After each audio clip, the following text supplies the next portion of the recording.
Hey everybody, it's Candice. Welcome to my kitchen. I am spending an evening putting together a really nice fall or holiday recipe. I'm making tonight a preserved lemon and olive tapenade. Now, the kicker for me is that I am also going to be canning this because I will be giving it away as gifts.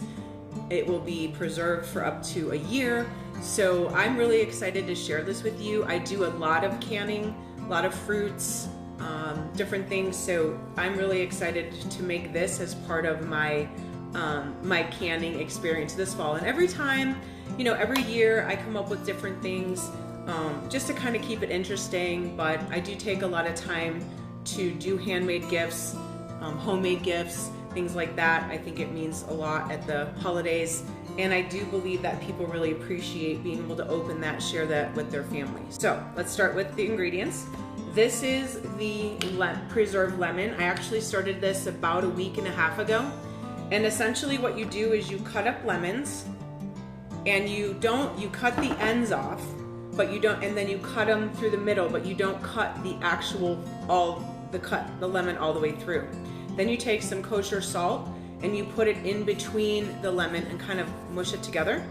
And then you do that with all of the lemons. You put salt at the bottom, then you kind of sprinkle it in as you're putting the lemons in. And then this actually, once they're all in, you kind of squeeze it down. I used kind of the end of a spoon. You want to have it in a sealed jar. This sits for at least a week, and then you can see all the juices in it. This is actually one of the base elements or ingredients for the recipe. So I chose black and green. I use olives that are already pitted. I just strain them and then they're all ready to use here on the side. This is super easy to put together. Just make sure you have a food processor to put everything in.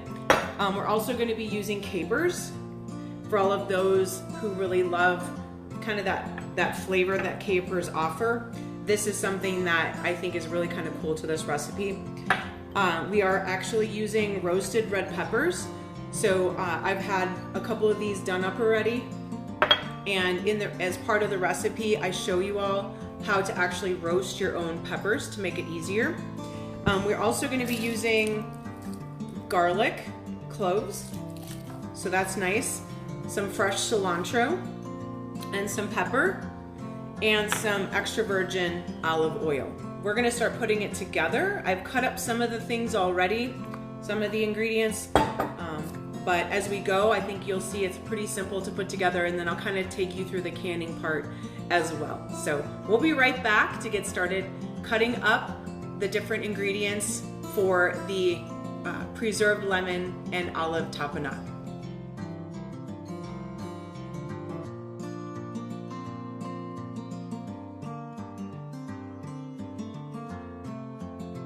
Turn on the stove and take some tongs and just lightly put the peppers onto the stove. And you can put them on a medium to high temperature, flipping them over on both sides. Takes about maybe 10 to 20 minutes depending on really how roasted you want them to be. For this recipe, I need 2 cups, so I have 3 peppers. As you're roasting the peppers, you'll see they become really darkened and black. You can smell what we call a roasted red pepper. That's one of the other reasons why I like to do it this way, is because you really get the feel and the taste, just the ambiance of the actual roasted pepper itself, not just pulling it out of a jar. You know it's done when you start to feel it limp, right? So you want it to be as kind of soft as you can. So they're getting there. This one's a little bit more soft. You can feel it become a little bit more limp, like I said.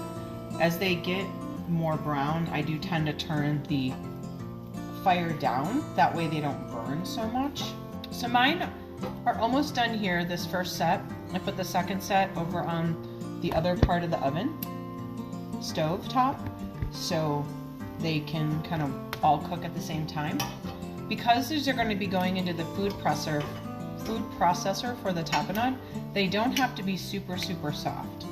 So I would say that these are done.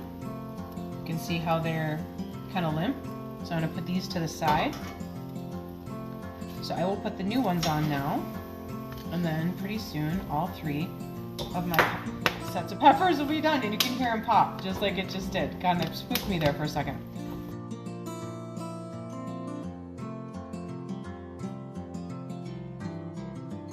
See all that? Isn't that amazing? Essentially what we're gonna start doing is just putting everything into the food processor once everything's cut up. The capers are already done, so you just need that tablespoon.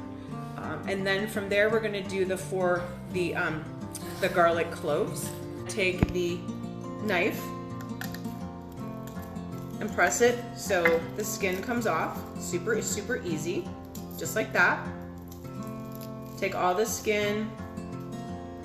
And then again, these are going into the food processor, so you don't really need to go crazy. I just might be cut them in half. Makes it super simple, and it's a little less cumbersome in the food processor, because when you're putting all of the ingredients in there together, it certainly takes up a lot of space. So when you cut these all in pieces a little bit, I think it helps. And we are good to go. Here is the cilantro. When I buy a bunch of cilantro, I take out anything that's brown, anything that doesn't look yummy and favorable. And then I usually just cut it or bend it in half, and then I just start at the top and cut it in pieces. For this recipe, we're gonna pretty much use this entire bunch here. Anything you don't use, you can use it for a salad or something else, and it doesn't have to be super, super chopped up. So that's about a cup right there. When we come back, we're gonna start putting everything into the food processor so we can get it all mixed and ready to go. It's really that simple, which is so nice. Hey everybody, look it, we are all mixed up. You can see it's all nice and mixed. We have one more ingredient. I have been adding pepper here and there. I'm gonna add another little teeny bit. Personally, I'm a big fan of pepper, but on top of the pepper, I usually do this at the end, or a little bit halfway through, but we do need the 1 cup of extra virgin olive oil. And as you know from the different flavors, different recipes, and things that you've probably seen throughout the years, the olive oil is going to be a really key ingredient to hold all these flavors together, certainly preserve it, and make it more of a spreadable option, more fluid, like I mentioned before. So really the only liquid ingredients in this are the preserved lemon juice and this EVOO. Let's put this in. I'm gonna do half at one time. I'm gonna actually mix it a little bit too to kind of help it get started. You can see the specks of red, the specks of green. It's so cool. I don't know, I get really into this kind of thing. My EVOO is in. Turning this sucker on. It's gonna mix the rest of the way a lot easier. You can see it inside the food processor, kind of moving in and out, which is kind of cool. And while that's gonna go, I have my 4-ounce jars, like I showed you before, and I'm gonna get those in the oven so that they can get sterilized to get the canning process started here in a little bit. I would definitely have, there's some kits you can buy, but this is a really key piece for canning. It's got a little magnet on the end, and it will take the lids out of the really hot water and stick them on top of the really hot jars. And then this is a really nice little gadget. I don't use it all the time, but I can imagine for this recipe that I think it'll be kind of neat to make it. It really just allows you to kind of push the contents of the jar around so that you take out the air holes. And you can use, I like the rounded side as well as kind of the edge side.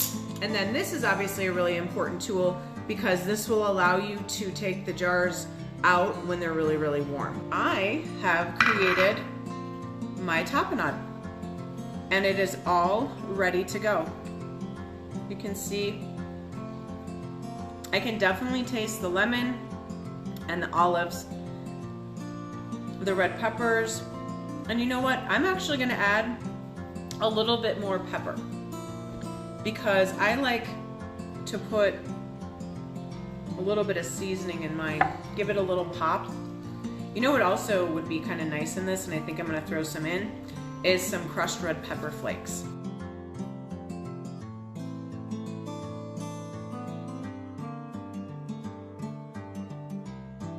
I am going to enjoy some of the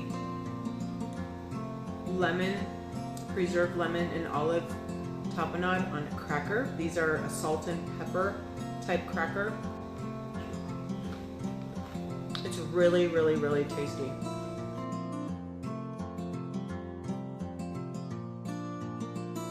All right, everyone, we get to start canning. Okay, so a couple other things I think are important to have handy that I did not mention before is a funnel. And then normally I would use a ladle, but because we're using the food processor, I've chosen just a third of a cup as my little scooper. When we're gonna put everything together, we know for sure that the water is boiled.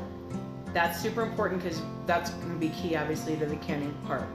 Now, the lids, they'll go into the hot water in that saucepan I mentioned before, and you wanna pull it off just as it is starting to boil. So I have my lids, and then the last part is I'm gonna go to the oven and I am going to grab the pan with the sterilized jars in them. So as you can see, the jars are on the pan, they're all sterile. So the thing I was mentioning earlier is if you just put the jars on the pan and put them in the oven once it's preheated, that way they're just ready when you need them. And the nice part about putting them on the pan is I usually fit about 12 to 13 jars every cycle of canning, and then I can just rinse the pan off if anything gets on it before I put the new set of jars on and put it in the oven. So it almost seconds as like the underneath part of the jars so that everything doesn't get everywhere. So I take a little bit out of the food processor, put it in to the jar. They say you want to go right underneath the top. I will fill it up closer to the top most occasions.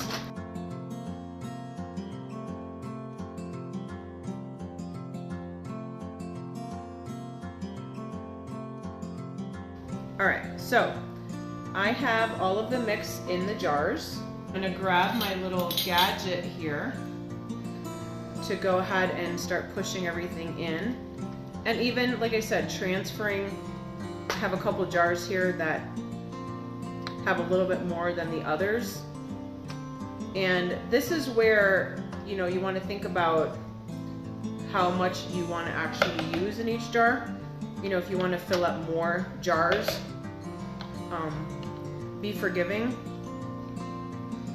with, you know, leaving it kind of come down, fill up right under the bottom edge rim of the seal. So I've just got a couple here that have some olive mix on the edges, so I'm going to get rid of that. Now, you want to keep this pretty quick so that it doesn't cool too much, but again, this stuff's pretty hot, the jars, the lids. So you start taking the lids out of the hot water and you place them onto the top of the jar itself. Then you take the lids, the seal of the lid, right? And you put it on the jar itself. And seal them nice and tight. I think canning is definitely a labor of love. I learned how to do it when I was a little kid. We had a really big garden and we ate a lot of our food throughout the year. When we had extra, we had tons of extra everything, but that's what we ate.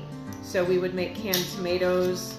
You know how you go to the store and you buy like literally cans of diced tomato and stuff like that, we would make all of our own. We would make cream corn. We would make so many different vegetables. So I just fell in love with this process as a kid. And after college and, you know, kind of growing up into my own, I started to do it myself, and I really, really enjoy it. So as you can see, all the jars here are full. Be careful, they're warm. And then we're gonna take this plate over to the stove, and I'll be right back to show you how I put them all into the jar. Hey everyone, okay, so take the lid off of, see all the steam? Woo. It's really important that it sits on top so that you don't have to dig your hands in there, and definitely it gets warm, so use a hot flat. Okay, so I'm taking the jars, I'm sticking them inside on the tray, just like that. Now that all of the jars are in the canister, I'm gonna let it float down. You take the edges and you let it float down, and then you put the lid back on top, and it is going to sit in that boil for about 20 to 30 minutes. Hey everyone, so all the jars have been boiled and canned, if you will. So I'm just taking the time to clean the tops of them off. I'm also making sure that the rings around the edges are tight. If they, for some reason, loosen up during the boiling process, it can break the seal of the lid. Now, once they're all clean, I usually take a little piece of paper and I write the date that I've actually canned them, and I put it in the box for later.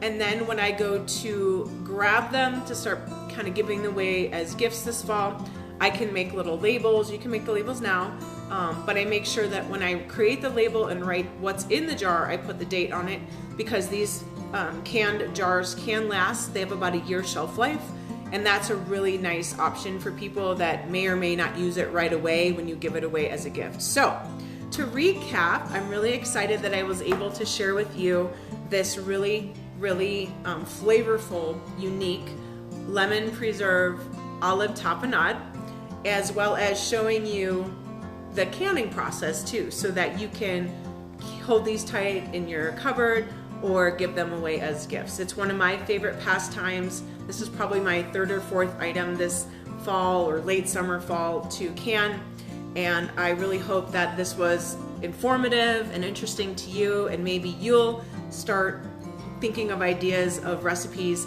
that you can maybe your favorite jam, or again, this lemon preserve olive tapenade.